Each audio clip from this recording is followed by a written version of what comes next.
conflit au cœur de l'Europe qui oppose l'Arménie aux Azéris. Est-ce que vous confirmez le soutien de la France au peuple arménien? Beaucoup de Français d'origine arménienne vous écoutent ce soir et s'inquiètent et s'interrogent. Si vous apportez votre soutien, il ne sera que verbal. Sous quelle forme on peut soutenir les Arméniens? Il est inconditionnel, il est entier, il est constant depuis le début et ils le savent.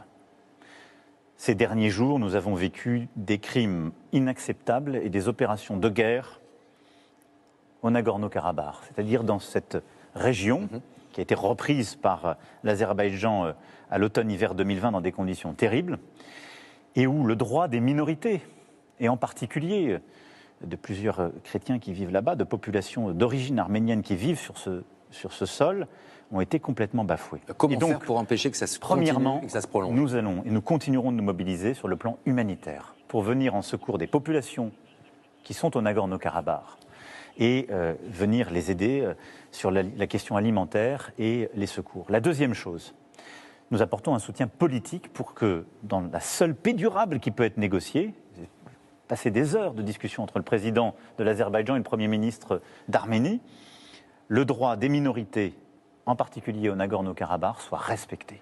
Et la troisième chose, la France est aujourd'hui très vigilante à l'intégrité territoriale de l'Arménie. Car c'est ça ce qui se joue. Il faut être très clair. On a aujourd'hui une Russie qui est complice de l'Azerbaïdjan, une Turquie qui a toujours été en soutien de ces manœuvres, et un pouvoir qui est désinhibé et qui menace la frontière de l'Arménie. C'est ça aujourd'hui qui est en risque.